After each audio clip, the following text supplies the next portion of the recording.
Okay, let's talk about Pulp Fiction. Released in 1994, Pulp Fiction is the second feature-length film by writer-director Quentin Tarantino. It's a crime anthology that follows the characters of Vincent Vega, Jules Winfield, Butch Coolidge, and Mia Wallace. And it's widely considered to be Tarantino's magnum opus, as well as one of the most important movies of the 1990s. And whether you're a Tarantino fan like myself, or you've only ever seen Pulp Fiction once, I think you'll find a lot of what we're gonna talk about interesting. There is just so much cool stuff to unpack.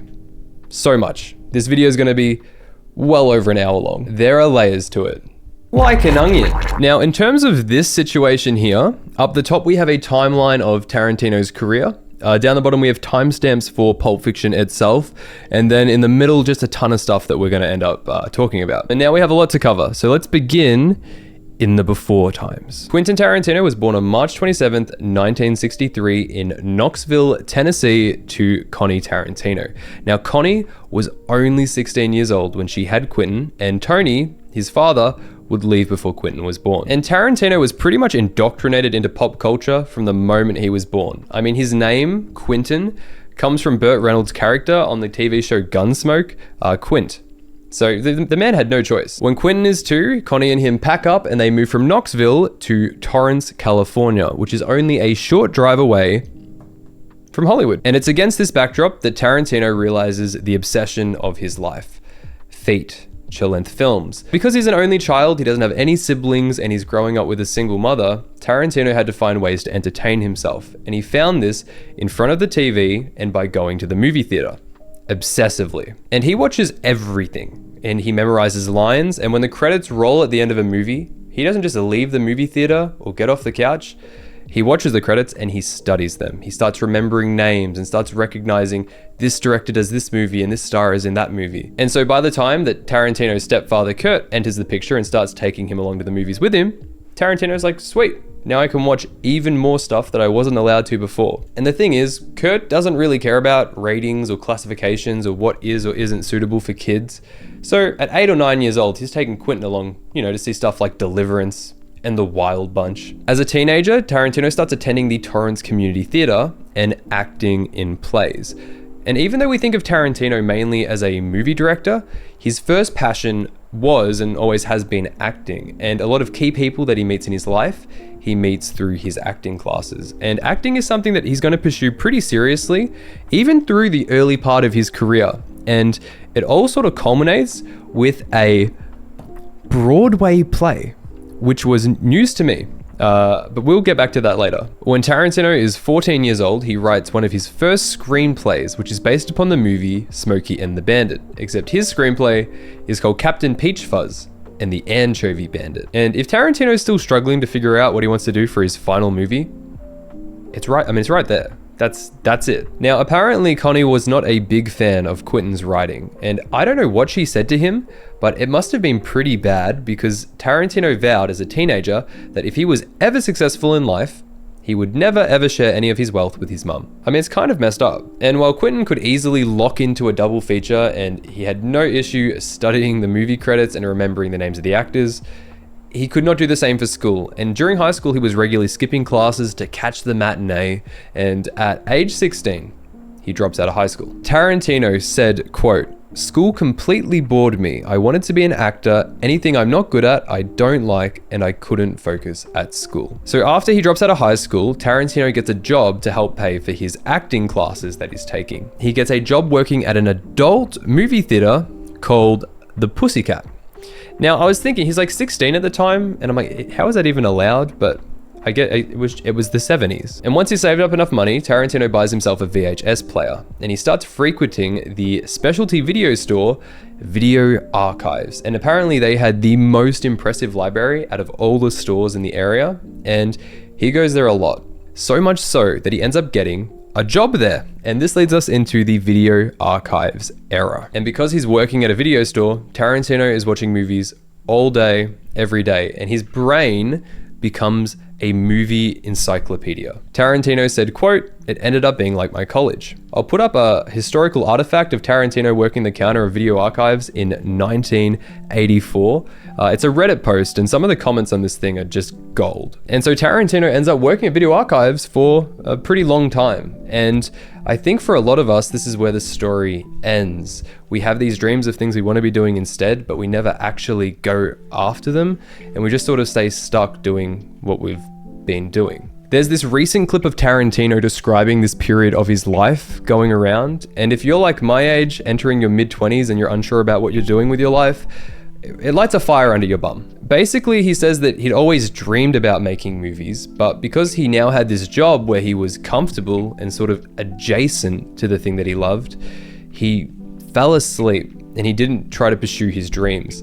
And this lasted for a few years. And so Tarantino's approaching 25 years old, he's working at video archives, and this all comes to a head one night when he goes home, and his roommate, Steve-O, who's living with him, is not himself. And now, Steve-O is a little bit older than everybody else. He's just turned 30, but he's like the cool stoner guy everyone likes. But this one night, Steve-O is not himself, and he's disgusted with his life, and he's just spilling his guts to Tarantino, telling him that he thinks he's wasted his 20s and he doesn't know where he's gonna go. And Tarantino is like, shit, that's gonna be me in 5 years. And this is a huge wake-up call. So not too long after that, Tarantino spends a whole night awake, contemplating his life and where he wants to go and what he's gonna do to make that change happen. And he fucking did it. But without this wake-up call, we might not have all of these movies. And I think it's a little reminder to ourselves that, you know, sometimes we need a wake-up call. I mean, I haven't posted in 2 months. So while he's working at video archives, Tarantino meets Roger Avary, who also works there. And Avary goes on to become a really important collaborator, not just in terms of Pulp Fiction, but also all of the early writing that Quentin is working on during this time. So after Tarantino has this epiphany and realizes that he needs to start making things happen, him and an acting friend, Craig Hammond, decide to just grip it and rip it. And they decide they're just gonna make a feature-length movie on their own. This movie would become My Best Friend's Birthday. So the original screenplay for this movie was written by Hammond, and the movie has never been released in its entirety. So this is the synopsis. Mickey is down in the dumps after his girlfriend leaves him, but then his radio DJ friend Clarence throws him a very memorable birthday party that he won't ever forget. It sounds a lot different to where we eventually end up, for sure. So the budget for My Best Friend's Birthday was $5,000, with a large chunk of the money coming from Quentin's mum, Connie. Which doesn't make a whole lot of sense to me because I thought she didn't like his writing, and also he vowed to not share his future wealth with her. I might need somebody to clarify this situation. And because it's the 1980s, they don't have the luxury of endless digital shooting. They have to purchase the film, and the cheapest, best option is 16mm black and white. And that's the stock that they end up using. So Tarantino, Hammond, some guys from the video store, and some acting friends chip away at My Best Friend's Birthday for 4 years. I've been doing YouTube for just over 12 months and I can't even remember what it was like to not make videos. 4 years on one movie? I can't even imagine what that's like. And so imagine you're in this situation, you've been working on this one thing for 4 years, pouring your heart and soul into it, and also you're broke because any money that you could have saved, you've put back into this thing. And then as the legend goes, Tarantino was at the film lab one day getting the canisters processed when the power went out, and this caused a fire that burnt 3 rolls of film, which contained the most climactic scenes of the movie. Now, for the longest time, this was the official story. However, in the 2019 book, My Best Friend's Birthday, the making of a Quentin Tarantino film, there is an interview with Tarantino where he confirms that this is simply legend. Now, I'm paraphrasing, but basically Tarantino was like, well, the fire story was pretty cool, so I didn't say anything to dismiss it. When in actuality, what happened is that they simply lost the film canisters. Kind of like how I lose every guitar pick I've ever owned. Like where do they go? I don't know. I am concerned. Now the thing is that Tarantino admitted that the stuff that they shot in the first 1 or 2 years of this wasn't that good, especially when compared to the stuff he shot in the 3rd and the 4th year. And this is simply because he was getting better at making movies as they were making it. And so when they lost the film, as devastating as that was, Tarantino's kind of like, well, the movie probably wouldn't have been that good anyways. And, well, valuable learning experience. Tarantino described making My Best Friend's Birthday as, quote, the best film school in the world, which is pretty sick. So it's the late 80s now, and Tarantino just starts writing. And in collaboration with Roger Avary, who is working with at Video Archives, they become pretty prolific. So one day Avary brings this script to Tarantino that he's written called Open Road, that's inspired by the movie Badlands. And Tarantino takes this script and he rewrites it into a 500-page screenplay. This 500-page screenplay ends up becoming both True Romance and Natural Born Killers. That's crazy. And we can think of this big original screenplay as the first version of True Romance.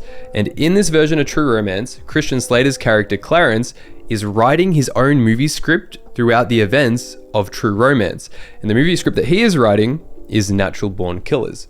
So Natural Born Killers is a movie inside of True Romance, or at least that's how it began. So it eventually gets split up into two separate screenplays, Natural Born Killers and True Romance, both of which end up making the rounds with different producers within the industry. Now, originally, Tarantino wanted to direct whichever one of these scripts got funding, but because at this time, Tarantino has absolutely no credibility in the industry, it was a big turnoff to producers that he was attached to direct, and even if they recognized the quality of the writing, they decided to pass on the scripts. Tarantino said, quote, it just proceeded to completely stall for 3 years. So eventually Tarantino was like, okay, fine. And he puts the scripts up for sale as spec scripts without himself attached to direct.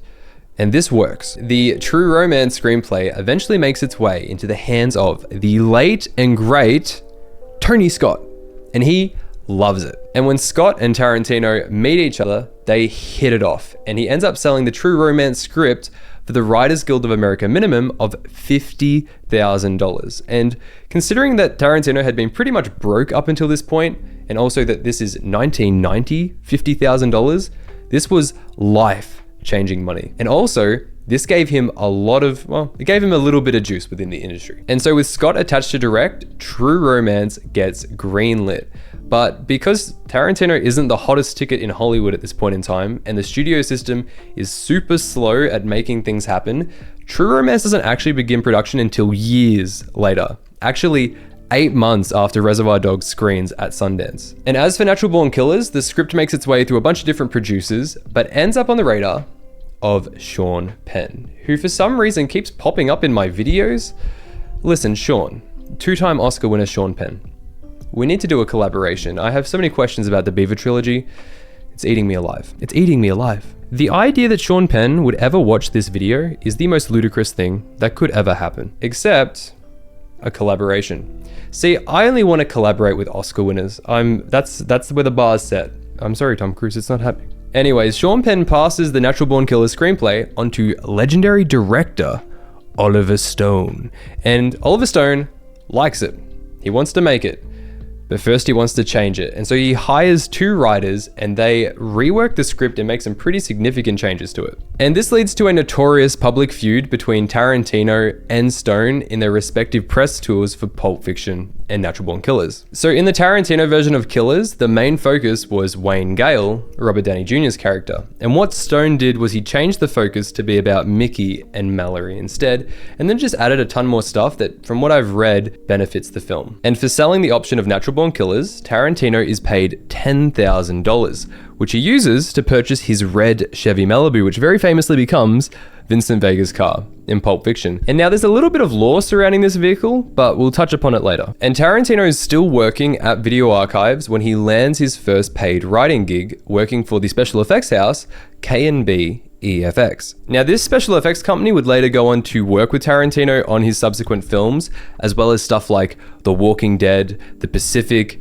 Twin Peaks: The Return. But at this point in time, they're relatively new and they're thinking of making their own film to showcase their special effects and what they're capable of doing. So the guys over at K&B EFX write up this treatment for a vampire gangster movie. But now they're looking for a talented writer who can turn this into a proper screenplay. And Robert Kurtzman, who was one of the founders of K&B EFX, had actually read both the True Romance and the Natural Born Killers scripts. And he was like, this Tarantino guy is pretty good. So they decide to get in touch with Tarantino, who takes the job and he turns their treatment into From Dusk Until Dawn. And even though From Dusk Until Dawn was written years before Pulp Fiction and even before Reservoir Dogs, it gets stuck in production limbo because they struggle to find financing, and things don't start moving on it until 1994, after Tarantino has become the most famous movie director in the world. Robert Rodriguez gets attached to direct, and From Dusk Until Dawn is released in 1996, with Tarantino starring alongside George Clooney. Which, just side note, this casting feels like it's from an alternate timeline. It's just so bizarre seeing Tarantino on a poster alongside George Clooney. It's truly one of the great glitches of The Matrix. So back to 1990, and Tarantino lands another writing gig, this time uncredited, for a straight-to-TV neo-noir thriller called Past Midnight, and Tarantino pockets $7,000 for this one. Now, this is a movie that people don't really know exists, and the main reason it's notable is that the foot massage conversation from Pulp Fiction was originally written into this screenplay by Tarantino, but then it got cut and he just recycled it for Pulp Fiction. So one day Tarantino is attending a Memorial Day barbecue, and there he meets Lawrence Bender. Now, Lawrence Bender is a movie producer, and he hadn't worked on a ton of big movies or anything, but he had helped produce the slasher film Intruder alongside Sam Raimi. So he's a little bit connected, but what we will come to learn is that this man is not a movie producer at all, but a wizard. Because what he's about to pull off is magic, and without him, this whiteboard looks a lot different. So Tarantino and Bender hit it off at this party, and when Tarantino tells Bender that the script for Natural Born Killers had sold, Bender's pretty bummed out because he's like, oh man, I read that. That would have been a sick project to work on. So Tarantino hears this, and for a brief moment, his brain must have turned into that meme of the guy with the beams coming out of his brain, because he pitches Bender a brand new idea, and as legend has it, he cooks this one up on the spot. The pitch is a heist movie, but you never see the heist. I mean, I'm sure it was a bit more nuanced than that, but I mean, that's the meat and potatoes of it. And one of the reasons why this is such a brilliant idea for an independent movie is because you can shoot it cheap. I mean, you never see the heist, but yet the movie still retains the same feeling that you would get as if a heist had happened. I mean, it's really, really smart. And Bender's like, Quentin, if you ever write this thing, please bring it to me. And Tarantino must have left that Memorial Day barbecue possessed, because over the course of the next 3 weeks, he writes the entire screenplay for Reservoir Dogs. I mean, it's just extraordinary. Did he take the limitless pill?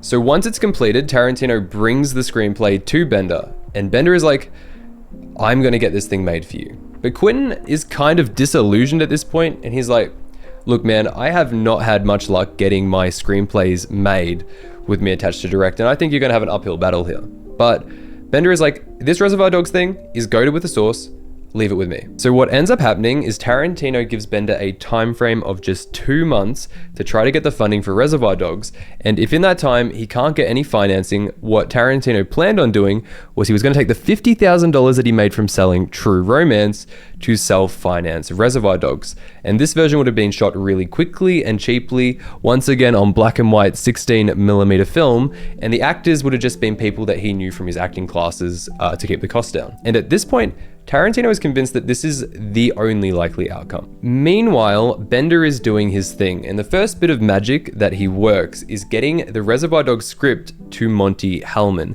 And Monte Hellman was an established movie director with a cult following. He'd done films like Two Lane Blacktop, The Shooting, and Ride the Whirlwind. The last two both have Jack Nicholson in them, like a very young Jack Nicholson. Hellman reads Reservoir Dogs, and he recognizes that it is something special. So he immediately signs on as executive producer, and then he gets Live Entertainment on board to help finance the film. And up until this point, Live Entertainment had specialized in direct-to-video movies, but here in the early 90s, they were considering branching out and, doing films that could have theatrical runs, and they see Reservoir Dogs could have the potential to be one of these movies. And while all of this is happening, Lawrence Bender is attending his acting classes, and one day, he just takes the Reservoir Dogs script in with him, and he gives it to his acting coach. The coach likes it, and he gives it to his wife. The wife likes it, and the wife is like, I know this guy. He's kind of into movies. I should give it to him and see what he thinks about this script. So she gives it to this guy, and this guy reads the screenplay, and he can't believe it. He can't believe that this random script that he has been handed, written by this random person nobody has ever heard of, is this good, and he wants to meet this Quentin Tarantino person. The gentleman we are talking about is Harvey Keitel. So Harvey Keitel meets with Tarantino and they get along really well, and Keitel is like, I want to be in this movie. And also, sign me on as a co-producer. We're making this thing happen. Another thing that Keitel does is he personally finances a casting trip to New York, and this is where Tarantino and Bender discover Michael Madsen, Tim Roth, and Steve Buscemi, all of who appear in Reservoir Dogs. And because Harvey Keitel is now in this movie, Live Entertainment goes all in, and they increase the budget, which was originally going to be a couple of $100,000 to $1.5 million, which is not too bad for your first film. Reservoir Dogs is shot over the course of 5 weeks, and in January of 1992, it premieres at Sundance Film Festival, and people go crazy for it. And the production company Miramax and its despicable goblin leader felt the same way. Very enthusiastic, so they purchased the distribution rights to Reservoir Dogs for $400,000. Later on in the year, when Reservoir Dogs plays Cannes Film Festival, it receives the same overwhelmingly positive reaction, and in its theatrical run, it goes on to have a modest box office, only just making back its budget, but it does have a huge impact, and it sets Tarantino up for one of the most epic 1-2 KOs in cinema history. And that leads us into Pulp Fiction. And to talk about the origins of Pulp Fiction, we have to rewind back to the middle of 1991. It's the premiere for Terminator 2 Judgment Day, and Tarantino is attending. And even at this point, before the release of Reservoir Dogs, there were whispers about this unique heist movie and this upcoming writer-director, Quentin Tarantino, circulating throughout the industry. And one of the people in the loop who had heard about this Tarantino guy was producer Stacey Sher. And at this point in time, she was in the process of starting a new production company called Jersey Films. And one of the people that she had partnered with in this venture was Danny DeVito, of all people. And at this Terminator 2 premiere, Sher meets with Tarantino. And she starts talking to him and she asks, like, look, I've heard about this heist movie you're cooking up, but you got any plans for a second film after this one? I'm actually starting up a production company of my own. And so Tarantino pitches her this crime anthology. And the really interesting part of this is that apparently, before this conversation with Stacey Sher, Tarantino hadn't conceived of Pulp Fiction as a feature-length film. What the Pulp Fiction stories originally were was a series of short films that he never got around to making, because he speedruns getting a $1.5 million budget for Reservoir Dogs after hitting the Keitel skip. And then when he finds himself in this high pressure situation on the red carpet talking to this big movie producer, he thinks on his feet and he just bundles together all of these short film ideas and tries to sell them off as a feature. And it works. Now, if this legend is true, that is incredible, that's how we get one of the greatest movies of all time. And Stacey Sher likes the pitch so much that she takes Tarantino to meet Danny DeVito, who was also attending the Terminator 2 premiere. Tarantino gives DeVito the same pitch, and he's sold. And about this, Danny DeVito said, quote, "My dear penguins, we stand on a great threshold." Wait, wrong quote. No, what he actually said to Tarantino was this, quote, "I said, I want to make a deal with you for your next movie, whatever it is." End quote. So things start moving pretty quickly, and they make a deal with Tarantino to develop Pulp Fiction. And this part is astonishing to me, but to develop Pulp Fiction in this deal, Tarantino will be paid $900,000. And that's without factoring in any back end. And remember, this is a guy who not that long ago was working the counter of a video store. And now he gets to live out his wildest dream of making his own movies, and he's gonna be a millionaire for doing it. I mean, he's basically won life at this point. Now back to 1992, and Reservoir Dogs is a huge hit on the film festival circuit. And while Tarantino is traveling Europe, he falls in love with Amsterdam. So the press tour for Reservoir Dogs wraps up, and now Tarantino has this deal to develop Pulp Fiction. But he doesn't have to worry about working at video archives anymore, and he doesn't have to worry about trying to make ends meet. All he has to worry about is writing this script. And Tarantino figures that the best way to work on this screenplay is to get away from LA, get away from all the noise, the phone calls, all of this spectacle that has manifested itself around him. And he remembers back to Amsterdam. And so he figures that that'd be the perfect place to just hide out and write. And so he travels to Amsterdam, and he times it really well because he's able to rent this small apartment, which is just across from a really nice canal. And there he rents movies, smokes weed, chills, and writes Pulp Fiction. I mean, it sounds amazing. At some point, Roger Avary joins Tarantino in Amsterdam, and then they work on Pulp Fiction together for a bit. But then Avary leaves because he goes to work on his own directorial debut, Killing Zoe.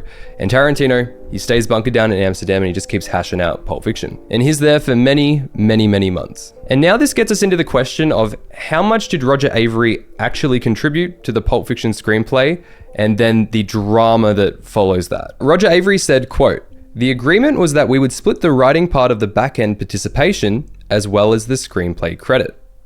End quote. But because the studio wanted to market the film as written and directed by Quentin Tarantino, Avary concedes and he ends up only getting a story credit and not a written by credit, which when it comes to how much money you make for the work that you do on a movie, it has implications. Now, when Pulp Fiction does go on to win Best Original Screenplay at the Oscars, they do both get up on stage and accept the award together and give, by the way, one of my favorite Oscar speeches of all time. If you haven't seen it, check it out. But in terms of the money situation, Avary gets screwed. And because he forfeits his writing credit, Avary makes the Writers Guild of America minimum of $30,000 for his contributions on the Pulp Fiction screenplay. Meanwhile, Tarantino is making bank. And this leads to a falling out between Tarantino and Avary that lasts for 25 years. However, they seem to be on good terms now because they literally host a podcast together. Which, by the way, is how you mend any broken relationship. Just start a podcast. That's how you do it. And without going too deep into the weeds here, what we do know is that The Gold Watch, Butch's story, was originally an idea conceived by Avary, which he then turned into his own feature-length script that he called Pandemonium Reigns, which is super cool that there is a full script about Butch. I looked for it. I don't think it's ever been released. If it has, I would love to read that thing. And then Avary took Pandemonium Reigns and he whittled it down to fit into the 3-act story structure of Pulp Fiction. And then apparently for the Bonnie situation, it was apparently Avary's suggestion that for the 3rd act of Pulp Fiction, we just continue to follow Jules and Vincent as they go about their mourning. And then a lot of what transpires from there is just them collaging together a bunch of older ideas that they had on previous projects. For example, Marvin getting shot in the car accidentally was an idea originally intended for True Romance. And then Ezekiel 25:17. That was originally in the From Dusk Until Dawn screenplay, and it was something that Harvey Keitel's character was going to say as he was fending off vampires. A character mistakenly snorting one substance, thinking that it's another. My best friend's birthday. And this is just the tip of the iceberg of ideas that Avary and Tarantino sort of rehashed from their previous works. And this is not even talking about all the ideas that Tarantino took from other movies. And I just find it endlessly fascinating that they throw every idea that they've ever had into this movie, even when it shouldn't work, and then it works, like really, really well. Like, yeah, a pastor reciting a Bible verse while fending off vampires. That tracks.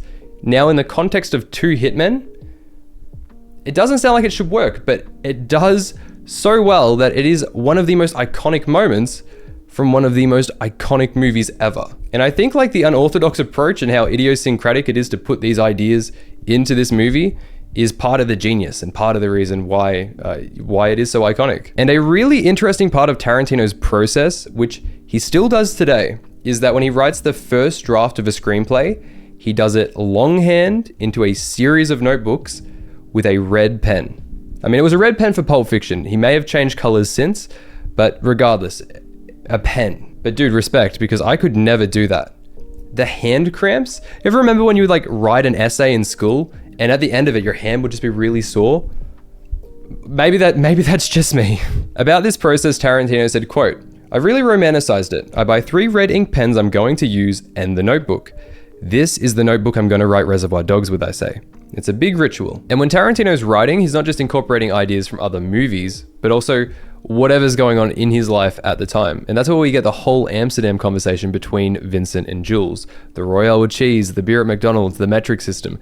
These are all observations that Tarantino made while he was living in Amsterdam. And so after a year of chilling in Amsterdam, Tarantino has the Pulp Fiction script written directly into these notebooks. And apparently, this first version is 500 pages long. And Chris Ryan made a really funny point on the rewatchables about this, but at some point in time, Pulp Fiction exists solely in these notebooks. And at some point in time, Tarantino has to fly back to LA, put these notebooks into a suitcase, they go through customs, and they go on the plane. These notebooks are not just directly responsible for copious amounts of money, but they also win an Oscar. Is this the most valuable movie luggage in history? And also, luggage gets lost sometimes. I mean, how stressful is that plane flight? The whole time, I'd just be like, the notebooks are okay. The notebooks are okay. The notebooks are okay. And once Tarantino gets back to LA, he has his friend Linda Chen not only type the script up from these notebooks, but also decipher it. Because word on the street is that Tarantino's handwriting is borderline non-legible. Linda Chen gives maybe my favorite quote of this entire video. She said about Tarantino, quote, "He's a functional illiterate. I was averaging about 9,000 grammatical errors per page. After I would correct them, he would try to put the errors back because he liked them." So finally, Tarantino has the script for Pulp Fiction and he hands it off to the executives at TriStar Pictures who are going to produce the movie. And then a couple of days later, studio head Mike Medavoy calls Tarantino in for a meeting and he tells him it's not on. They don't like it. They're not making the movie. Tarantino tries to defend it, but the suits aren't prepared to put up an $8.5 million budget for a movie that they thought was, quote, too demented. So TriStar tries to shop the project around to other studios, hoping to sell it.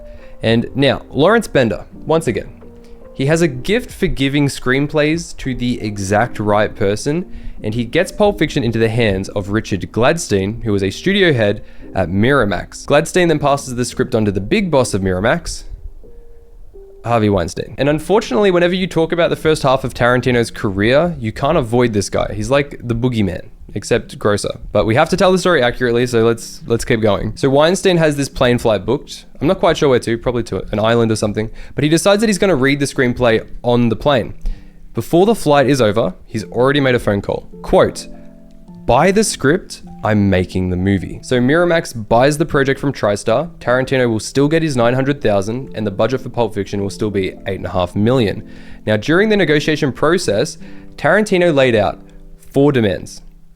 Is that the German for? What's the thing from Inglourious? Number 1, the runtime could be up to 165 minutes. Number 2, Tarantino would receive back end on the gross of Pulp Fiction. And number three, Tarantino had to approve the final edit of the movie. Now, these first 3 terms to any director, and especially a second-time director, is the ultimate dream.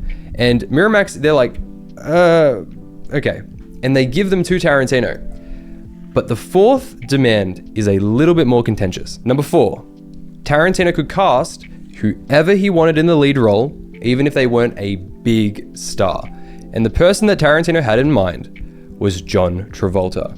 Now, don't get me wrong, John Travolta was a star, but if you're not up to speed on the John Travolta-lore, here's a quick recap. So in the 70s, Travolta has a legendary run of movies, and after Grease and Saturday Night Fever, he is basically one of the biggest stars on the planet. And then the 80s happen, and he just starts picking the wrong movies, and his career goes into a slump.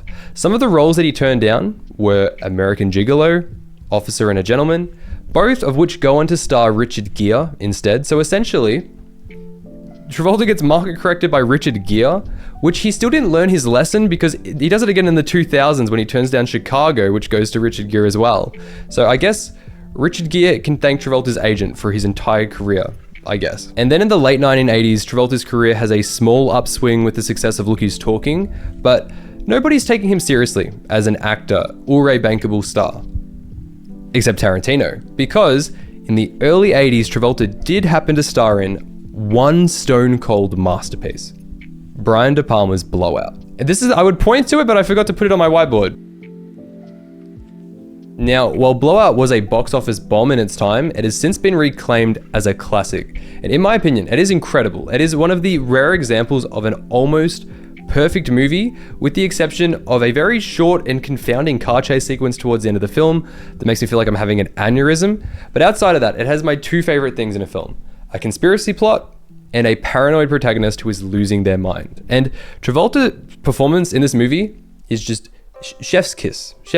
And Tarantino recognized this, and he's often said that Blowout is one of his favorite movies, and it proved that given the right character and script, Travolta could cook. But Miramax pushes back on the idea of casting Travolta because they want a bankable star to offset the risk of making this R-rated 2.5-hour crime movie from an unknown quantity. But Tarantino is persistent, and they do eventually cave in and the rest is history. But there's a bit more to the story, because Travolta wasn't actually the first person that Tarantino had in mind to play Vincent Vega, and that gets us into casting and how we end up with this goated ensemble. And what I will say is all of these guys have really interesting stories with how they ended up in Pulp Fiction. So the whole time that Tarantino was bunkered down in Amsterdam writing Pulp Fiction, he imagined in the role of Vincent Vega, Michael Madsen, who had played Vic Vega, also known as Mr. Blonde, in Reservoir Dogs. Now in the Tarantino cinematic universe, which is a real thing, Vic Vega and Vincent Vega are brothers. So just cast Michael Madsen and boom, you've got identical brothers. And then in one of the all-time career blunders, Michael Madsen turns down the role of Vincent Vega. Now imagine Quentin Tarantino writes the role of Vincent Vega specifically with you in mind, imagining it's you the entire time. And then you're just like, nah, pass. In retrospect, it is easy for us to be like, bad move. But at the time, you can see how an actor would make that decision, which is you can either star in an R-rated indie film by a second-time director, or you could be in a $60 million Western with Kevin Costner, Dennis Quaid, and Gene Hackman. And you want to be a movie star, right? So what do you pick? And I think the lesson here is to always let the material itself motivate your decision in choosing a project and not all the bells and whistles surrounding it. Because then if the decision is just between which script is better, I mean, you always go with Pulp Fiction then. And that's the top engine move. And then after this, Tarantino briefly considers a world in which Tim Roth plays Vincent and Gary Oldman plays Jules. And now they're both English guys. I mean, it's not as good, but it is deranged. Yeah, I'm just imagining Gary Oldman from Leon doing the Ezekiel 25:17 monologue. I'm glad it's not that, but I also want to see that. Now, one of the things that Tarantino is renowned for is his understanding of movie stars and the movie star persona and how that can affect the audience's perception of a character, and then how you can leverage that for effect in your film. And I think the best example of this is Once Upon a Time in Hollywood. I mean, the movie is not the same if it's just two unknown actors in the lead roles, but the fact that it is Brad and Leo adds a gravity to it, and also this meta commentary about movie stardom that you wouldn't get if it was anybody else. Or just like think about Tom Cruise. Like no matter how much he disappears into a role, you as the audience are always acutely aware that that is Tom Cruise. And then there's this like Tom Cruise aura associated with it. And just while I'm thinking about this, my pipe dream is that for his last movie, Tarantino writes an unhinged supporting role for Tom Cruise, just like he did with Leo in Django, and then we can get this man an Oscar. Listen, PTA did it in Magnolia. It was one of the great Oscar travesties, but we can do it again. Also, I keep this poster in the background of my videos. This is an original Magnolia poster from 1999. I got it from like a drive-in theater. Magnolia video, when? Question mark? Tom Cruise video. And for example, in Pulp Fiction, the spin contest at Jackrabbit Slim's, part of the reason that's so cool is because that's John Travolta dancing. And in context of all of his other movies, you're like, that's John Travolta dancing. I love John Travolta dancing. That's my favorite thing that he does. Okay, so it's 1993, and Tarantino is helping out his friend Robert Rodriguez with his upcoming movie, From Dusk Until Dawn, which is finally just now gearing up for production. So Tarantino sets up a meeting at his apartment, of all places, with John Travolta to discuss the possibility of playing Seth Gecko, who ends up becoming George Clooney's character in From Dusk Until Dawn. So Travolta rocks up at Tarantino's apartment, and the first thing that he realizes is, oh, that's the same apartment building I moved into when I first moved to Hollywood. So from the get-go, Travolta and Tarantino get along really well, and it becomes pretty clear to Travolta early on that Tarantino was a big fan of his. Tarantino ends up pulling out a board game that is themed around Welcome Back, Kotter, which was a TV show that Travolta was in the 70s, and it kind of was the show that put him on the map. And so Tarantino pulls out this board game and they play it. Travolta said, quote, "I was so touched with his infatuation for my career that I went with it." And then at some point in the night, Tarantino just very directly starts grilling Travolta for his career decisions, saying, quote, "Don't you know what you mean to American cinema? John, what did you do?" And instead of getting defensive about it, Travolta takes on board the criticism and he sees that Tarantino has a point. But the thing is, Travolta isn't really digging From Dusk Until Dawn, saying, quote, "I'm just not that into vampires." But while they're chatting away into the early hours of the morning, the conversation of Tarantino's next project comes up, Pulp Fiction. And Travolta, is very interested in this one. And Tarantino's like, well, I actually have a role in it that, you'd be pretty good for. But I promised it to another actor. And this actor is Michael Madsen. And of course, Madsen turns it down, the stars align, and months later, a script is delivered to John Travolta of Pulp Fiction with a note on the front that reads, "Look at Vincent." And it's hard to overstate the impact that Pulp Fiction had on Travolta's career. He goes from basically movie star jail to being one of the top 5-6 movie stars of the 1990s. And in terms of greatest Hollywood comebacks ever, I think it's Travolta and then like Robert Downey Jr. I mean, maybe this is worth discussion if you can think of some other ones in the comments. And once Tarantino had decided it was Travolta, it was always going to be Travolta. It was never going to change. But Miramax was pushing another actor really heavily, an actor who had previously won them an Oscar. And this actor was really interested in playing Vincent Vega. And look, if Tarantino hadn't had his heart set on Travolta, I'm pretty sure this is the guy who would have ended up playing Vincent Vega. Daniel Day-Lewis. And now I dropped the mic. Except I'm not, because it was very expensive. I mean, just the fact that it isn't even a far-fetched idea that DDL was the most likely option to play Vincent Vega blows my mind. I mean, what is his method preparation like for Vincent Vega? Does he just start shooting and killing people? Now that I think about it, it was probably for the best. So let's talk about Jules Winfield.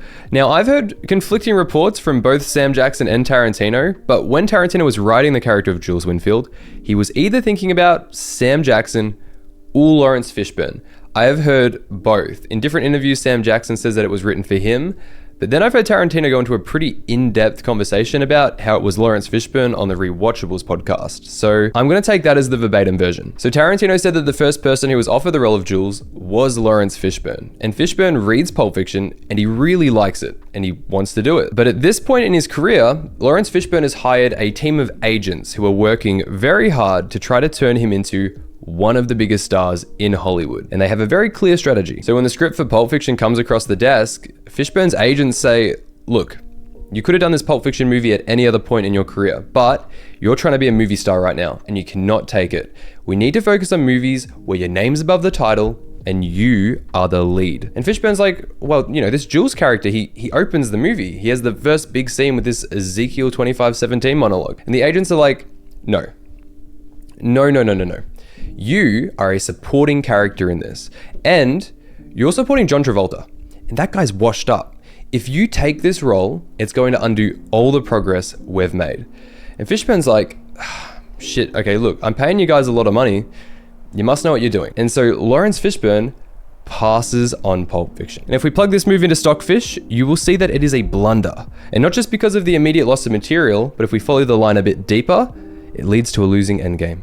So we'll return to that in a second. But yeah, so Samuel L. Jackson and Tarantino had first met during the New York casting sessions for Reservoir Dogs, where Jackson had auditioned for a small part that he didn't get. However, him and Tarantino would cross paths once again at the Sundance premiere for Reservoir Dogs. Now, the thing is that Tarantino was a fan of Samuel L. Jackson's previous performances. And so after Fishburne passes on the role of Jules, Tarantino approaches Jackson with the screenplay for Pulp Fiction and says, I've got a role for you. So Sam Jackson reads through Pulp Fiction for the first time, and about this, he said, quote, "Nobody writes a script this good. No way this script is as good as I think it is."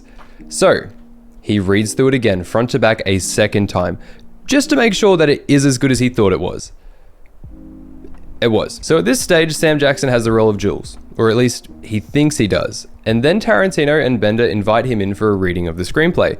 And because Sam Jackson's thinking that he's already got the role, he's assuming that this is a casual read through. So the gas is not on. The boosters are not firing. He reads through it, and then he flies back to New York where they're shooting the movie fresh. Enter Paul Calderon, who is auditioning for a smaller part in Pulp Fiction, which I'm going to assume is English Bob, who he does eventually end up playing. But after his audition, he says to Tarantino and Bender, like, hey, you guys mind if I have a crack at that Jules Winfield part? And then they're like, yeah, okay, whatever, go ahead.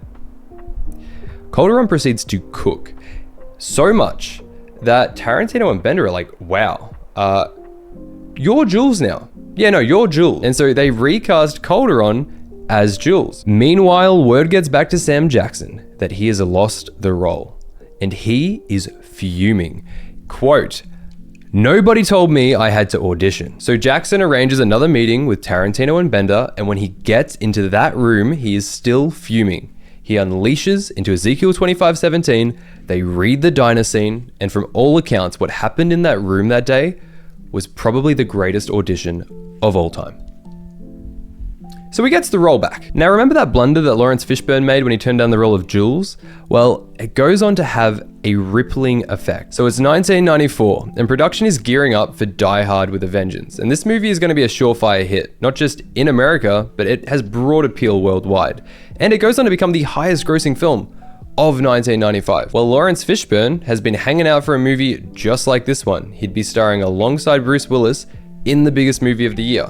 It's perfect. It's so perfect, in fact, that the role of Zeus was written specifically with him in mind. And so negotiations begin. Now, the studio is looking for a black actor who is also a bankable star. And they know they're not going to get Wesley Snipes, and they're not going to get Denzel Washington. And so Lawrence Fishburne is the only option. And Fishburne knows this. And so he leverages this, and he asks them for $1 million. But the studio's like, we don't want to pay you that much money.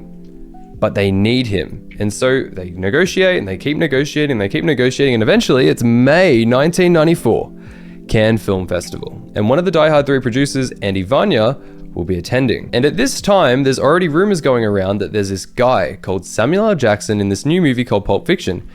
He's kind of good in it. In fact, it's probably the best performance of the 1990s, but who knows? They'll have to see it to believe it. So the plan is they're going to attend the Pulp Fiction premiere at Cannes, which they were going to be at anyways to support Bruce Willis, who's in both movies, and if they're blown away by this Sam Jackson guy, they'll cast him in Die Hard with a Vengeance instead. And if not, they'll go with Fishburne. Well, they were blown away. And so was the upwards trajectory of Lawrence Fishburne's career. I mean, The Matrix doesn't come along until 1999, and it's really compelling to think about just how big of a star Lawrence Fishburne could have been if he didn't pass on Pulp Fiction. That being said, I think it's for the best, because without this decision, we don't get Sam Jackson. And now let's talk about Mia. So around the time that they're casting Pulp Fiction, the role of Mia is a pretty hot ticket, and there are a lot of agents in Hollywood who represented very big stars who are throwing their clients into the ring. And we'll cover who some of these people were in a second, but first let's talk about Uma Thurman. So prior to Pulp Fiction, Uma Thurman was still making a name for herself. She'd found her passion for acting in high school, and during a school production of The Crucible, she was noticed by modeling scouts. She then went on to have a modeling career, and she appeared on covers of Vogue in both 1985 and 1986. She made her transition into acting in 1987 when she got her first shot at a feature-length film in the noir, Kiss Daddy Goodnight. And I cannot believe I just said those words. From there, she started taking on more roles, getting her first big breakthrough in 1988 in the film Dangerous Liaisons, which would be nominated for 7 Academy Awards. And film critic Roger Ebert, the man, the myth, the legend, would direct a lot of praise at Uma Thurman's performance in this movie. Other notable performances come in 1991 when she plays Maid Marian in Robin Hood, and in 1993 she stars in Gus Van Sant's romantic western, Even the Cowgirls Get the Blues. And this is one of those situations where a movie has an immense amount of talent surrounding it, and it just does not live up to that. This movie was trashed by critics, and Roger Ebert, who had praised Uma's performance in Dangerous Liaisons, thoroughly disliked this movie. So if we take a snapshot of her career in 1993, there are really no signs indicating what's about to happen. So while all of these big stars are vying for the role of Mia, Uma Thurman's agent puts her into the mix as well. But Tarantino does not think that Uma will be right for the role originally, and so he brushes her off. But Uma Thurman's agent manages to schedule a meeting anyways by going through Tarantino's manager. And after talking about agents making poor decisions this whole video, it's good to finally talk about a smooth operator. So eventually Tarantino realizes he has this meeting that he's not aware of, but at this point it's too late to cancel, so he goes through with it anyways, and Uma Thurman and him catch up for dinner. And the vibes are immaculate. Uma Thurman said, quote, "Our first dinner together was like a dinner of two close friends. He met me and he thought he had Mia." And so Tarantino offers her the role, but surprisingly, Uma Thurman turns it down. And I tried to look into why she turned it down, and it seems like she felt that she wasn't right for the role, which is wild to me, and I think speaks to her integrity as an actor. Also, she was right for the role. But at this point, Tarantino is convinced that Mia is Uma Thurman. Uma Thurman is Mia, it can be no one else. And so he does everything he can in his power to try to convince her to take the role. He ends up calling her on the phone and reading her the entire screenplay. And eventually, Uma's like, okay, I'm in. Now, some of the stars who were going for the role of Mia included Meg Ryan, Holly Hunter, Rosanna Arquette, who actually ended up getting a role in the movie playing Jodie, and Michelle Pfeiffer. And I'm not gonna lie, I did think about the Michelle Pfeiffer one for a second.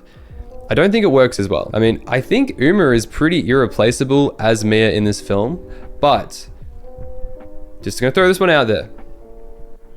Sharon Stone.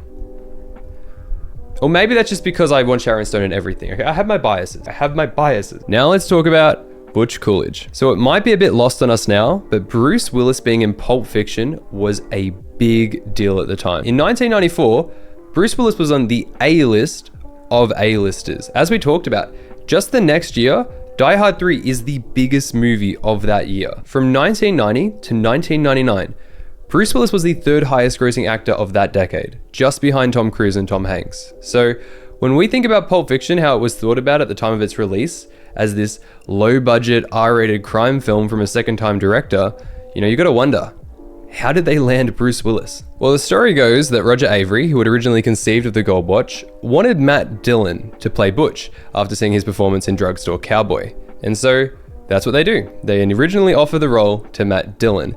And his response is that he likes it, but he just wants a little bit of time. Just a little bit of time to think about it. But as fate would have it, the very next day, Tarantino is attending a barbecue that Harvey Keitel is throwing. And I think we should just take a moment to reflect on how consequential Tarantino attending barbecues has been to this entire story. So I guess for any struggling filmmakers out there trying to make a name for themselves, just attend barbecues. That's the secret sauce apparently. And at that barbecue, Bruce Willis is also there. And so Harvey Keitel introduces Quentin Tarantino to Bruce Willis. And Bruce Willis is like, I'm a big fan of Reservoir Dogs. And not only that, but Bruce Willis had also managed to get himself a copy of the Pulp Fiction screenplay. And he says to Tarantino, I'm available. And he doesn't even ask for a specific role or anything. He just wants to be in the movie. Bruce Willis said about this, quote, I left it up to him. I said, whatever you want me to do, I'll do. I didn't flex. How much I was paid wasn't a consideration. Which if you're Tarantino, must have been astounding to hear, because at this point, he's only a second-time director, and you have the biggest movie star on the planet approaching you and telling you not only that he is a fan of your work, but he wants to be in your next movie so bad that he's just like, use me, I'll play any role. I'll play the gimp, I don't care. Imagine that. Bruce Willis is the gimp. And just for some perspective, the entire budget for Pulp Fiction was $8.5 million. Bruce Willis's paycheck for Die Hard 2 alone was $7.5 million.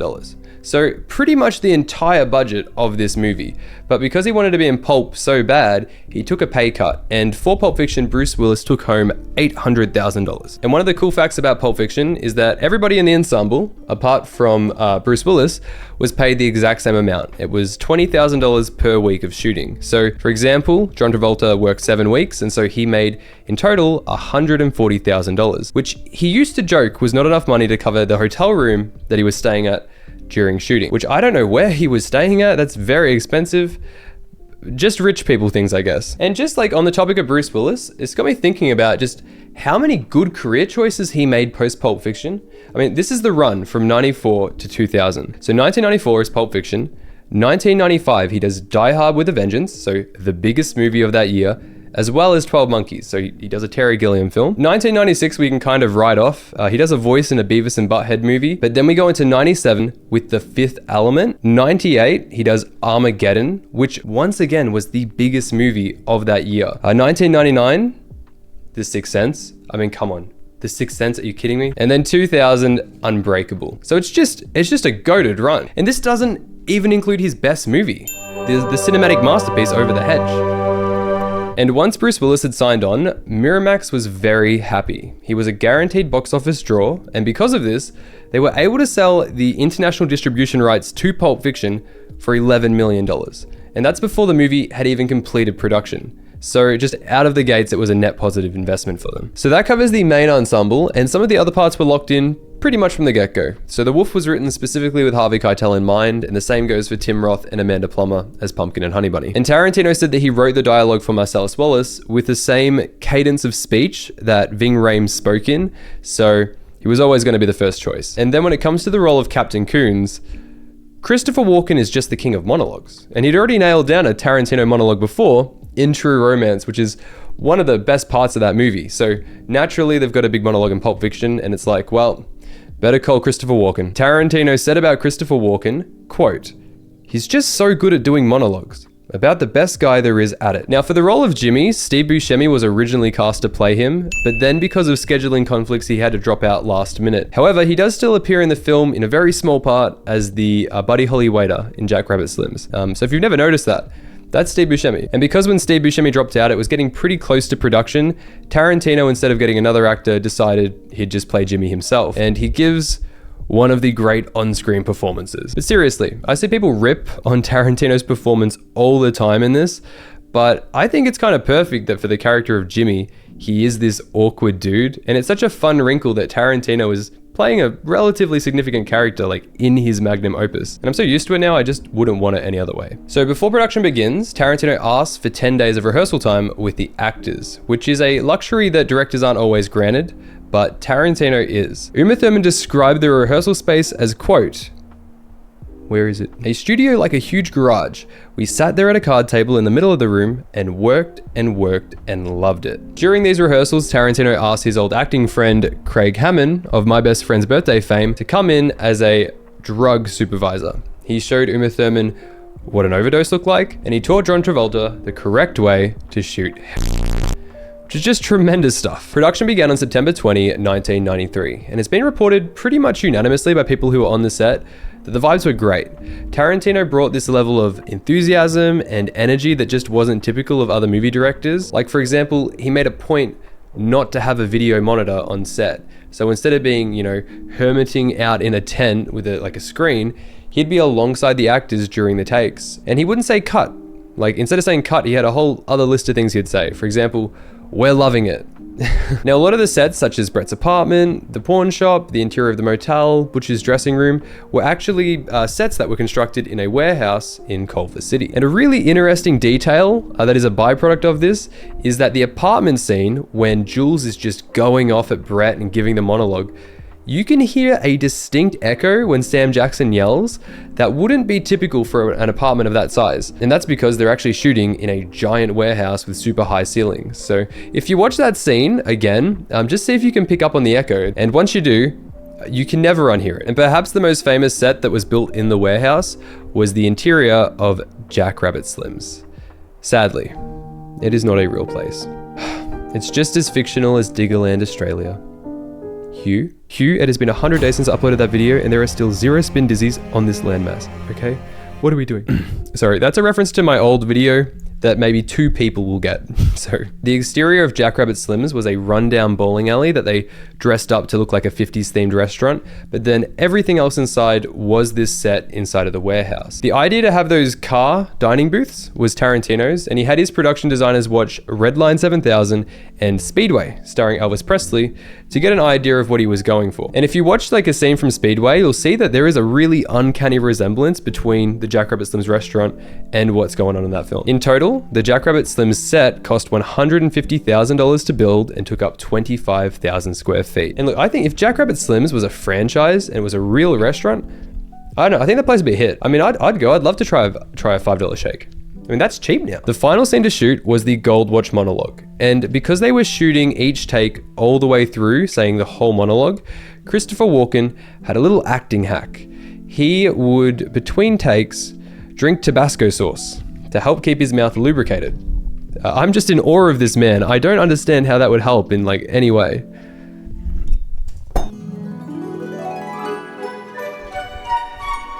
It's just like Hot Ones.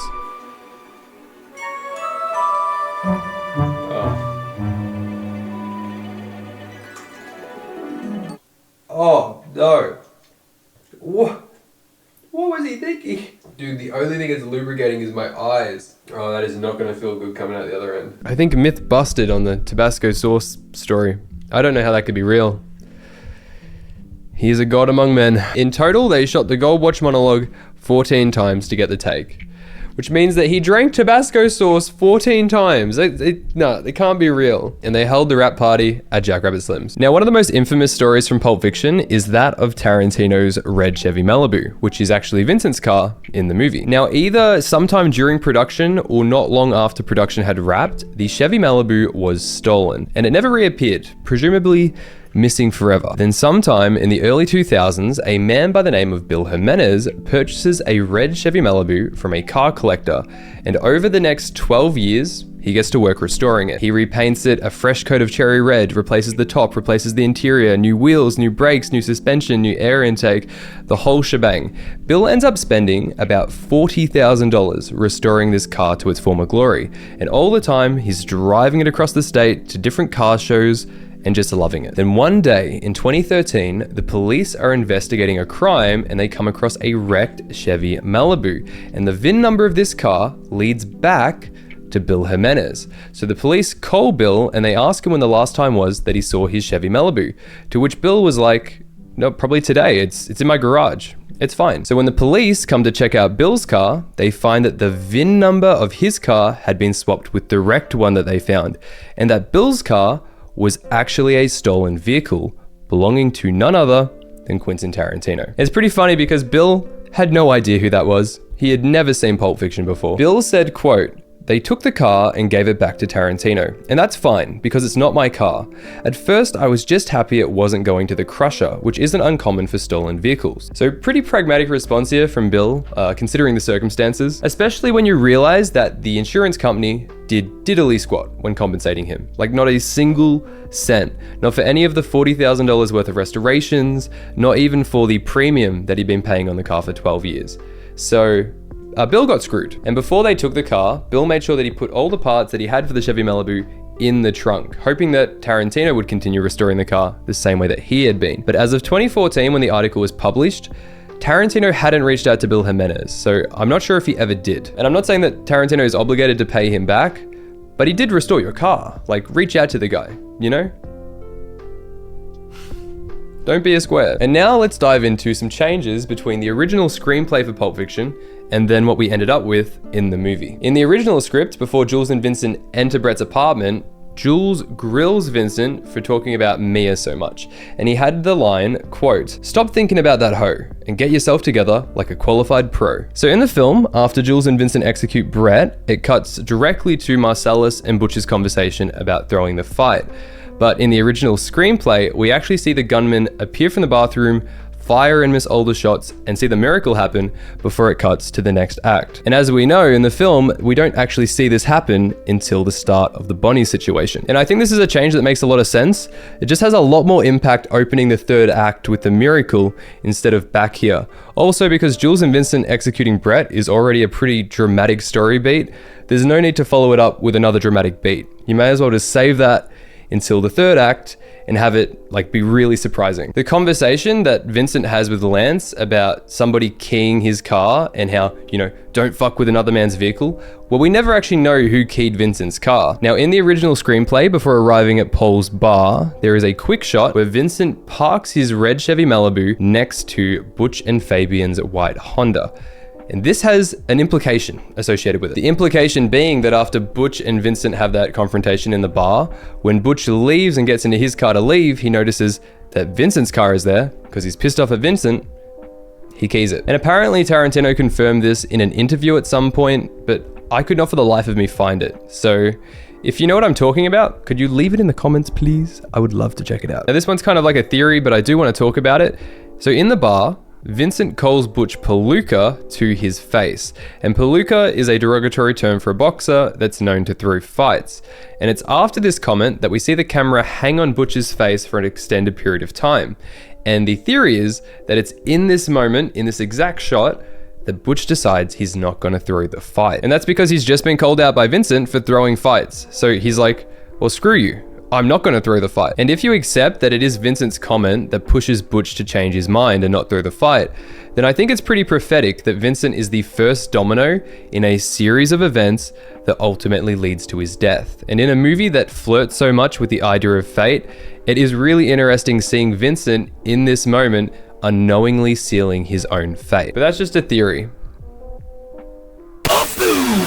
Another thing that appears in the original screenplay that does not show up in the film was that on the way to retrieve the gold watch, Butch originally had a monologue to himself where he's thinking out loud through his thoughts. And it would have gone like this, quote, "The watch is a symbol. It's a symbol of how your father and his father before him and his father before him distinguished themselves in war. And when I took Marcellus Wallace's money, I started a war." And I'm guessing that this was cut because it's just a little bit too on the nose, but just knowing that it did exist does lend some insight into Butch's thoughts and how he was able to justify going back to the apartment. So the next change comes from the Bonnie situation. So instead of the gun accidentally firing and killing Marvin instantly in the car, what originally would have happened is that Marvin gets shot in the neck. It doesn't kill him though, but it injures him so badly that then Vincent decides that he has to execute him, which is pretty fucking dark. Before shooting Marvin a second time, Vincent would have said, quote, "I just want to apologize. I want you to know I think it's fucked up." And the version that we get in the film, "Oh, I shot Marvin in the face," was actually Travolta's suggestion during rehearsals. And I think it's really good that they went with the version that we have in the movie because it's a dark moment, but it is also kind of funny. But if they had have gone with the execution version, I think it's just a step too far. And instead of Vincent coming off as clumsy, he now comes off as kind of evil. I mean, that's not really the most apt word for what I'm trying to describe here, but you know what I mean? And the final script change I want to talk about comes from the Bonnie situation when Jules is on the phone to Marcellus describing the situation. And basically Marcellus is saying that if Bonnie comes home and she causes a big scene and catches them in the act, that Jules would have to do, quote, "speak the unspeakable," which is referring to how Jules says Ezekiel 25:17 before killing people. And so he's basically saying, if shit hits the fan, Jules, kill everyone. And now I think is the perfect time to talk about everybody's favorite topic, the briefcase. What is in this thing? So first, let's approach this from an objective viewpoint, I guess we can call it. And then we can get wacky with it. So essentially the briefcase functions as a MacGuffin, and a MacGuffin is an object in a story that is a plot device that motivates the characters and drives the story forward. So usually it's something that the characters desire or are after or are searching for. One of the classic examples of a MacGuffin in cinema is the statue, The Maltese Falcon, from the 1941 movie The Maltese Falcon, starring Humphrey Bogart. And my hot take is I have seen this movie. Not the biggest fan. Much prefer The Big Sleep. I'm a big sleep head. I also just love sleep. Sleep's great. Well, you could also think about the rabbit's foot in Mission Impossible 3, which is maybe a more apt comparison to the briefcase because it is similarly ambiguous as to what it actually is. And the reason the briefcase mystery has persisted so much is because Tarantino has never gone on record saying specifically what is inside of it. And it also doesn't help that the briefcase emits a supernatural yellow glow that transfixes anybody that looks inside of it. So yeah, naturally we're going to theorize. And because the movie never explicitly states what is inside of the briefcase, it's kind of like the ultimate MacGuffin, because now there's this metatextual thing going on. Because in a story, the specifics of what the MacGuffin is doesn't really change that much. Like whether it's the Declaration of Independence or if it's the Holy Grail, the MacGuffin serves the same purpose. It motivates the characters all the same. And Pulp Fiction and the briefcase is kind of calling this fact out by virtue that the briefcase could contain anything. The movie's kind of saying like, doesn't really matter what's inside of it. At the end of the day, it's just a plot device that motivates the characters. However, in the original screenplay for Pulp Fiction, it does indicate what is actually inside of the briefcase. And that is diamonds. But because Tarantino had just done Reservoir Dogs and he didn't feel like repeating himself, he kind of wrote that part out, left it ambiguous, and at some point a production designer put a light bulb inside of that briefcase, and here we are. But I hear what you're saying. That's boring.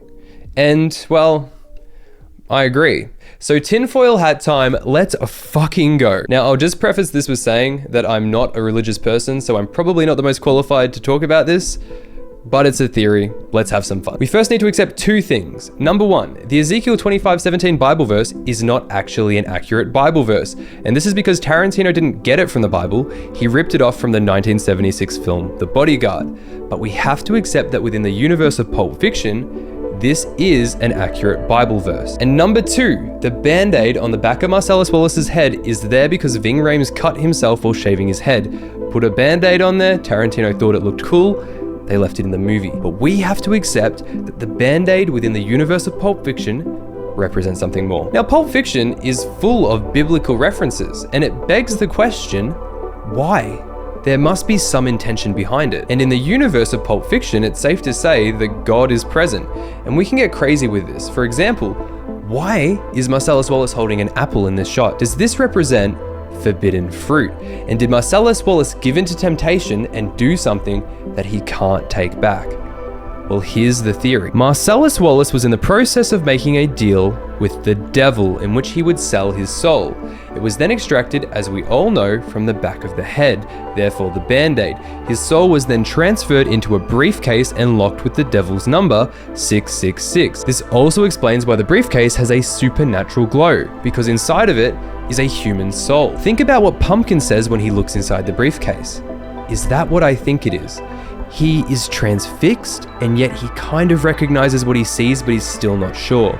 That's because he's looking at a human soul. And we see a similar reaction from Vincent when he looks inside the briefcase in the apartment. I'm telling you, it ain't diamonds. So Brett and his gang were hired by Marcellus Wallace to complete this transaction with the devil and deliver the briefcase to him, because they had connections with Satanists, which, when you consider that this is LA in the 1990s, is not that far-fetched. But after realizing that what they had in their possession was indeed Marcellus Wallace's soul, they knew that it was worth more money than whatever they were getting paid. So they demanded more money from Marcellus Wallace, or else they wouldn't go through with their end of the deal. But Marcellus Wallace don't like being fucked by anyone except Mrs. Wallace. And so he sends Jules and Vincent to collect the briefcase and get his soul back. Later in the scene, when Jules and Vincent fire their guns, there is an obvious yellow glow that washes over the screen. This represents the presence of God, who has now entered the chat. Now, when the guy hiding in the bathroom emerges, fires, and misses all shots, this is indeed divine intervention. Now, why does God save the lives of two hitmen? This is because he needs to guarantee the safe return of Marcellus Wallace's soul to its owner. Therefore, Jules and Vincent must live. Otherwise, the soul could end up in the hands of the devil and have unforeseen consequences. And this is a watertight theory, except for one thing. If Vincent is aware of this and he has seen a human soul, then why doesn't he believe in divine intervention or God? I actually don't know. And that's because the theory is bullshit. That's what happens when you spend too much time on Reddit. And if you have your own wacky theory, put it in the comments. I would love to read it. And regardless of how accurate they are, it's just a bit of fun. So after production wraps on Pulp Fiction, it is set to make its debut at the Mecca of film festivals, the Cannes Film Festival in France. Whoop. Now, just a little bit of Cannes lore, but Cannes Film Festival is one of, if not the most prestigious film festivals of the year, and it runs for 2 weeks. And if we compare it to something like the Oscars, it features a lot more international, independent, and less mainstream movies that are all competing against each other. The grand prize that films in competition are competing for is called the Palme d'Or, and it's essentially the Cannes equivalent of Best Picture. And the Palme d'Or is voted on by a jury of 9 international filmmakers, headed by a jury president, who doesn't vote themselves, but is there to sort of guide discussion and conversation around the films. I'll pull up a list of jury presidents over the years, but you can see that they're pretty prominent filmmakers. And even Tarantino himself has been a jury president in, I'm going to guess, I think it's 2004? You'll see if I'm right or wrong. I'm not quite sure. And for 1994, the jury president was Clint Eastwood. And I looked into who some of the jury members were, and I guess I'm still kind of inept at being a film nerd, so I didn't recognize a ton of the names, except for Alexander Kadanovsky, who plays the Stalker in Tarkovsky's Stalker. So that was pretty cool. So midway through the festival on May 16th, and I'm going to butcher this name, but I'm going to try, Krzysztof Kieślowski's film 3 Colors Red premiered at Cannes Film Festival. And this is considered to be an all-time film. I think it's currently ranked 104 on Letterboxd, which actually puts it ahead of Pulp Fiction in the Letterboxd sort of community. And when it screened at Cannes, it went down really well. Also, French Film Festival. I mean, after Red Plate, it sort of seemed like it was the favorite and it was inevitable that it was going to win the Palme d'Or. And on top of this, after the movie premiered, Kieślowski announced that this would be his final film. So you also have this really compelling narrative about the filmmaker behind the movie that gave people even more of a reason to vote for it. So it was an absolute lock to win the Palme d'Or that year. And then at the tail end of the film festival on May 21st at 12:30 a.m. in the morning, and I did a double take when I first read that because I was like 12:30 a.m., but no, that is the actual time that this happened. Pulp Fiction premieres Cannes, and it is electric. Nobody saw it coming. According to Clint Eastwood, he said that Pulp Fiction screened after a series of films that were a bit dull, and he said about this, quote, "It was exciting. It came at a time when we needed a little excitement too." And so when they got back to the jury room, Clint Eastwood was surprised that it was the European filmmakers who immediately jumped up and said, "Pulp Fiction, that is the best movie of this festival." And so on May 23rd, 1994, Clint Eastwood announces that the winner of the Palme d'Or is Pulp Fiction. And then there is this very legendary moment where Tarantino is up on stage, about to give his speech, and a woman in the crowd starts shouting over and over again in French, "What a shitty movie." And then in English, she shouts, "This movie is shit." And Tarantino starts giggling, and then he flips her off, and it's just classic. To celebrate that night, the Pulp Fiction squad partied at the Hotel du Cap. And by the end of it, the bill was $100,000, which Bruce Willis paid for. And if you check out videos of this place, it's Great Gatsby-esque. It's probably the nicest place I've ever seen. And I may or may not have looked up how expensive it was to stay there, and it may or may not have been over $10,000. So, it's never happening. So, Cannes, Palme d'Or win. It changes everything.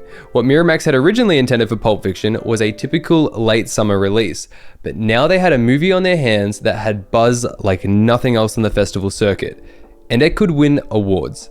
Funnily enough, their R-rated crime film had become a prestige movie, but how far could it go? Could it win Best Picture at the Oscars?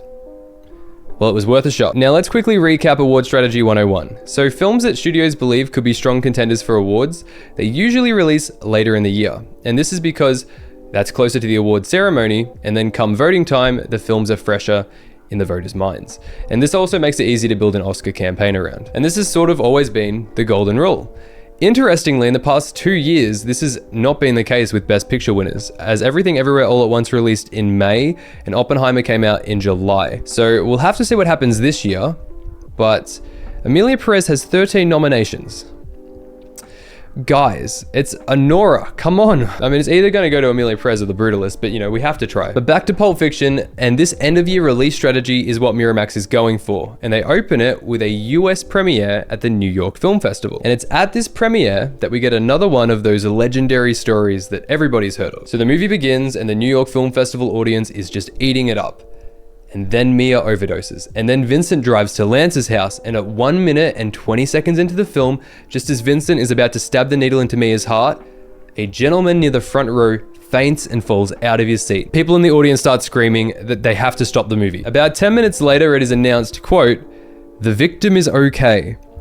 And that is verbatim what they said. It's unfortunate for the fella who fainted, but for Miramax, this was almost too perfect. Once word got out that this movie had people fainting, the hype machine kicked into overdrive. Sam Jackson said, quote, "It was just one of those things where people said, I've got to see this movie." End quote. And it had also just won the Palme d'Or, and critics at the time were saying that Pulp Fiction marked a sea change in cinema. I wasn't there, obviously, but from everything that I've read, if you were into movies in the 90s, Pulp Fiction was a big deal. And then there's the trailer. And if you've never seen the original Pulp Fiction trailer, you should definitely check it out. But it's like a stroke of marketing genius. It opens with 20 seconds of elegant piano music playing under these title cards as an announcer reads out, "The winner of the Palme d'Or, the most celebrated movie of the year." And it sets you up thinking that you're in for a costume drama Oscar bait movie, and then bang, bang, bang, 3 bullet holes pierce the title cards, Mizzaloo starts pumping, and rapid fire cuts of Pulp Fiction. And I'd love to hear from somebody who saw this trailer in 1994. Was that exciting? Was there a palpable sense of hype leading into the release of this movie? If you have your own story, I'd love to hear it if you leave it in the comments below. I would definitely check it out. Not everything was positive though. The main source of contention in the media was that this Tarantino guy was glorifying violence. It's too violent. But Miramax leaned into this and they responded with the slogan, "You won't know the facts till you've seen the fiction." I mean, did they have Don Draper on the books? Whoever came up with this, I hope they got a raise. Pulp Fiction opened on 1,300 screens, which for a movie of this size was like unheard of. This was a wide release. However, just 1 week earlier, the big Sylvester Stallone, Sharon Stone action movie, The Specialist, opened on nearly double the screens with 2,500. And at the time, everyone in the industry was like, what is Miramax doing? They're going up against the Stallone movie with an indie film. Bad move. This thing's gonna get put through the box office ringer. And that weekend, The Specialist on 2,500 screens grossed $8.9 million. And Pulp Fiction on 1,300, 9.3. It was number one, baby, let's go! Pulp Fiction goes on for a worldwide gross of $213.9 million against an $8.5 million budget. I mean, it was an extraordinary success. Films don't often 25 times X their budget. And if we count Pulp Fiction as an indie film, which there is still some debate over whether or not it qualifies, but if it is, that makes it the first indie film to ever gross over $100 million. And after release, Pulp Fiction went on a run on the awards circuit. So at the Independent Spirit Awards, it took Best Picture, Best Director, Best Male Lead for Sam Jackson, and Best Screenplay. And at the BAFTAs, it gets 9 nominations and wins for 2. It wins Best Original Screenplay, and did I point to that? And this time, Sam Jackson wins for Best Supporting Actor. So a bit of a change up, and that takes us to the Oscars. And winning an Oscar is a whole different ballpark. Hell, it ain't even the same fucking sport. So let's quickly talk about who votes for the Oscars and why everyone cares so much about winning one. So when it comes to a lot of other awards ceremonies, the awards are generally voted for by a group of critics or journalists in the tens or the hundreds. There's a few different shows that deviate from this, for example, the BAFTAs, but the prime example is the Oscars. And the people who vote for Oscars are members of the Academy of Motion Picture Arts and Sciences, which essentially works out to be all of the active filmmakers, directors, writers, actors, etc., working in Hollywood at a high level. And that is roughly 10,500 people. That's a lot. And whenever you have a large group of people voting on something, politics get involved and factors get introduced that don't necessarily relate to the quality of the movie or performance being voted for. And that's why movies and actors have to literally campaign to win these bloody things. That's why your For You page is Timothée Chalamet coded right now. And so it's not surprising that the best or most innovative or most exciting movies don't always win. The Oscars get it wrong, probably more often than not. Goodfellas not winning Best Picture is not an Oscar travesty, it's just politics. And in the case of Pulp Fiction, it has an uphill battle. Not only because the movie offends the sensibility of a lot of older Oscar voters, which make up a majority, but because it was released in 1994, which is probably one of the top 2 or 3 movie years of all time. The amount of classics released in 1994 melts my brain. And Pulp Fiction has the Oscar bait final boss to contend with. Forrest Gump. Now don't get me wrong, I think Forrest Gump is an incredible movie. I don't know what the reviews on Letterboxd have been smoking, but this is 1994 and it was nominated alongside The Shawshank Redemption and Pulp Fiction, which I think time has proven to both be more significant films. Was that a proper sentence? Both proven to be more significant film.